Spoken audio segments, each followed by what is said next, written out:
now know. The idea of ratios, again, is that they help us measure different aspects of performance. We've talked about some kinds of ratios. We already talked about, actually, the ratios we're going to go into today. 3 of them you've already seen. But other approaches to analysis include trend analysis and common size analysis. And what you're going to do is use these tools on financial statements to understand better what's going on with the company and whether or not a company's a good investment. One thing you could just do is you could just say, hey, do I like the product? Do I not like the company's product? This Apple seems like a good company to me. But what you really want to do is you want to delve into the numbers to understand what the numbers tell you about the company, about how well it's run. And again, we've talked about different things that we look for. One thing we look for is profitability. Does the company's operations make money? Another thing that we look for is what's called solvency. Is the company going to be able to pay off its debt in the long term? Something else we look for is what's called liquidity. Liquidity is being able to pay your debt in the short term. And still another factor that we look for is called productivity or activity. And that's the idea that the company uses its assets efficiently or productively to make money, to be profitable. The company has certain things at its disposal. How effectively does it use its assets in order to make money? So those 4 things are things that we look for when we're doing ratio analysis. Now, another component here is simply making comparisons. A lot of times when you look at a number in isolation, you don't really know what it means or what that represents. And by doing some research and making some comparisons, you can begin to get a better understanding. So for example, let's say that I want to buy a new laptop, and I do want to buy a new laptop. And I go to this store, and they, like you go to Costco, and Costco has 1 laptop. And you're like, well, is this a good laptop? Is it a lousy laptop? Is it expensive? Is it cheap? I don't really know. So you go into, and let's say the laptop sells for $500. So I go around, or I go on the internet, and I look around at other laptops, and I find that there are laptops that are cheaper. Some are $400, some are $700. What I want to do is I want to try to find a laptop that has about the same features. And I do. I find a very similar model to the model at Costco, and it's $550. So I say, okay, then this is less money than the $550 one. And that's what same thing you're going to do with a company. Company tells you what its sales are. You're like, well, what does this mean? Well, if you compare McDonald's sales to the sales of Chipotle, and you see that McDonald's sales are 20 times larger than Chipotle's sales, that tells you something. It tells you that McDonald's has a lot of sales. That number is really large. And Chipotle is really small. Another thing you could do with the number is look at prior years. Say, well, okay, McDonald's had $20 billion in sales, or whatever it had. I don't remember it now. McDonald's had, oh, you know what? I don't have it because we did the balance sheet on McDonald's and not the income. But let's say they had $20 billion in sales. Last year, they had $21 billion in sales.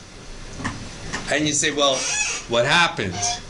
So by looking at other information, looking at previous periods, looking at competitors, and looking at ratios, you can get more context to understand if the number, what the number tells you. So it never pays to look at numbers by themselves. What you want to do is you want to create a context so you can understand what these numbers really mean. Now, let's look at a few ratios. We've talked about these before. We have return on sales. You've seen that before. Net income divided by sales revenue. Now, the question comes up, Professor Holtzman, are you going to give us the formulas? And the answer is no. I don't have to give you the formulas because the names give away the formulas. Return on sales. Net income means return. Sales revenue is sales. Return on sales. Right? It literally is return on sales. So That's it, you know?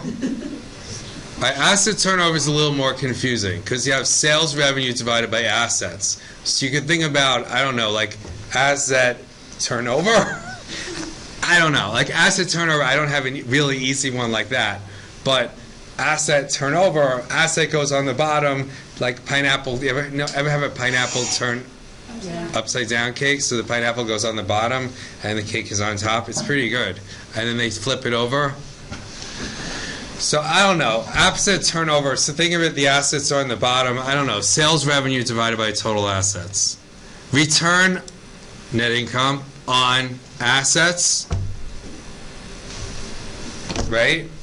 Return net income is on top of assets. Gross profit margin is gross profit divided by sales revenue. Not assets, it's divided by sales revenue. So there's really two things to know here. One is that these return on are pretty easy, but that asset turnover is sales revenue divided by total assets, and gross profit percentage is gross profit divided by sales revenue. Okay, now let's do some calculation here. We have JCPenney and Intel. The first thing to do is to calculate the values of A and X. You're familiar with the two companies, right?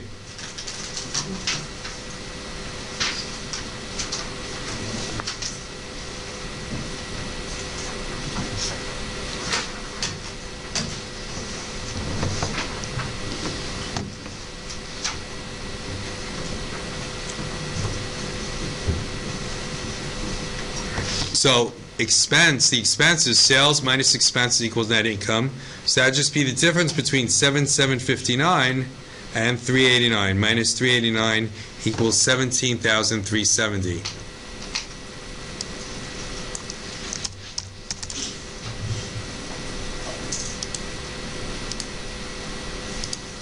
And Intel sales revenue, again, X minus 32,159 equals 11,464.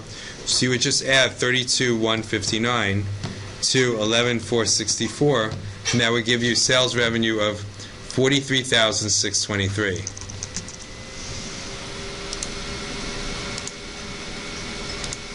So return on sales is equal to 389 divided by what? Sales, 17,759 equals 2.2%. Wow. Not exactly the most profitable company, eh? Intel, 11,464 divided by what? 43,623 equals 26.3%.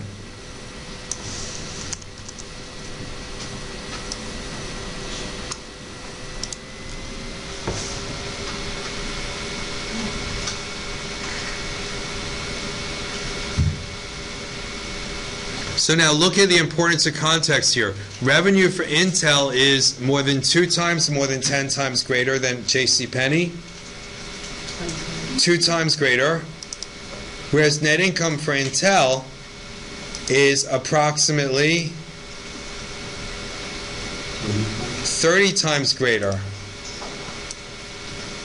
Right, 11,464 divided by 389 is almost 30.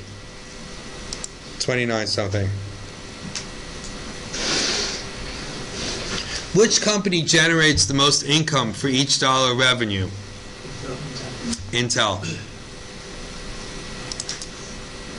This relationship is measured by what ratio?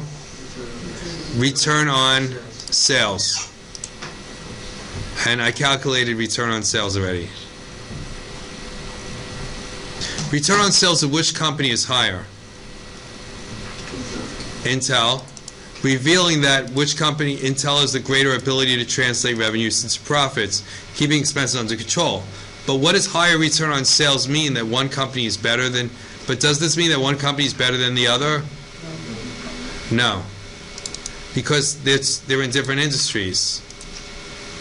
And return on sales averages, are they the same for every industry or different? different. So the whole comparison here is problematic because who would you want to compare JCPenney with? With Macy's, right? Or Walmart. And then what would you look? What would you find out? It's still a really crappy investment, right? But at least that would be a more valid comparison. Whereas who would you compare Intel with?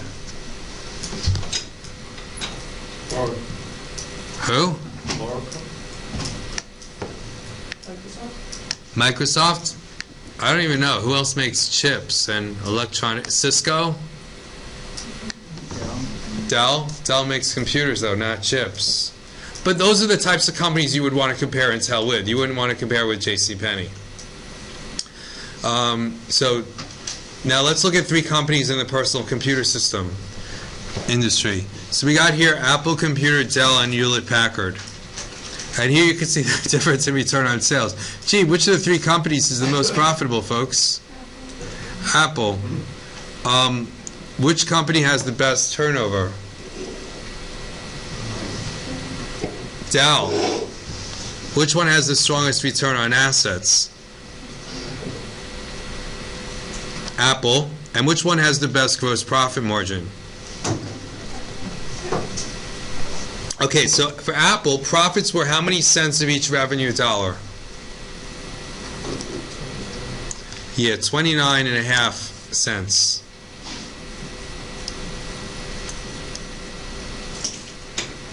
Of each revenue dollar. Well, how many cents were used to pay for the costs? Oh, I have to do like 7.46.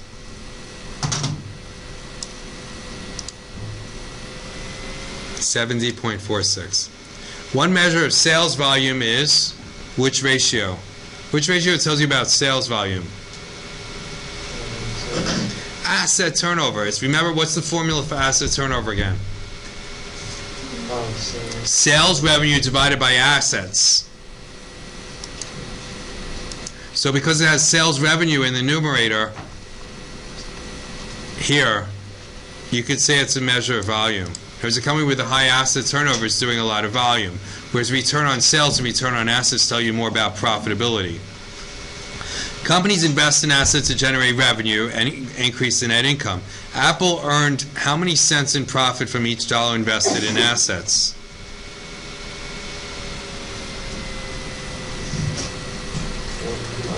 $25.75. Do you follow that? In other words, every dollar invested in assets delivers 25 cents in profits every year for Apple. That's pretty good.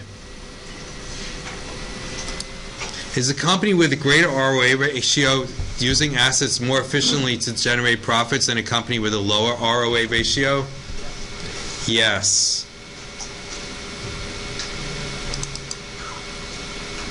Is ROA comparable among... Forget that part.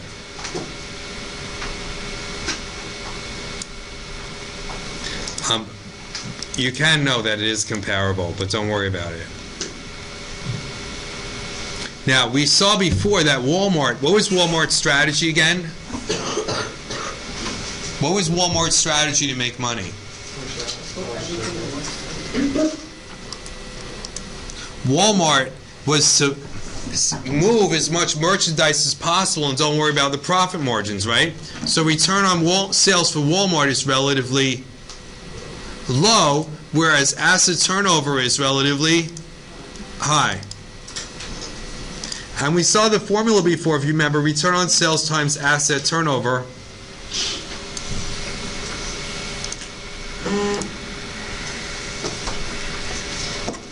That was, I keep shouting, I'm sorry, I'm going to have a sore throat by the end of the day. If you remember, just look at the division for a second. Return on sales is net income divided by sales. Asset turnover is sales divided by assets. So if you multiply these, the two sales cancel and you get net income divided by assets. That's return on assets.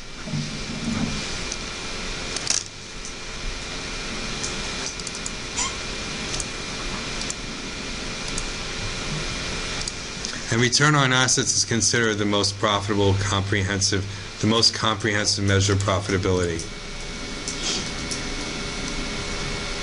They asked that once on the test, and I got it wrong.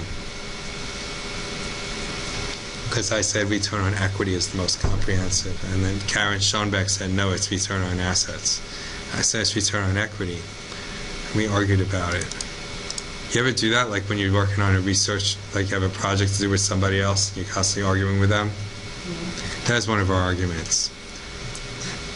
I know you don't care. It was on the exam. It's on the exam. What did Professor Holtzman argue with his co-author about when they wrote the book? During 2010, it cost Apple how many cents of each revenue to produce Mac computers? It would be 1 minus the gross profit margin. So the profit from selling the computers, every dollar is 39.3 cents of profit, right? So what you would say, it's really gross profit. So here you would say it costs how much of each revenue dollar to produce computers and stuff? You'd say 60.70%. And again, the way that I got that was 1 minus 39.3% is how I got that. Isn't that interesting? 60.7% is the cost. So if you buy a Mac computer that costs $1,000, how much did it probably cost Apple to make it? $607. It's pretty cool, no? It's an interesting piece of information. So this leaves the remainder, the 39.3%, or 39.3 cents of each revenue dollar, is what's left for all the other expenses. So once they have 39.3% in gross profit, then they still have to pay, remember they were selling, general administrative expenses, R&D, taxes, all these other expenses. Gross profit margin is the first indication of profitability. Remember, it goes at the top, just gross profit divided by sales. The information of both the numerator and denominator of the gross profit percentage ratio come from where? Balance sheet, income statement, and statement of cash flow. I'm rapidly losing you guys.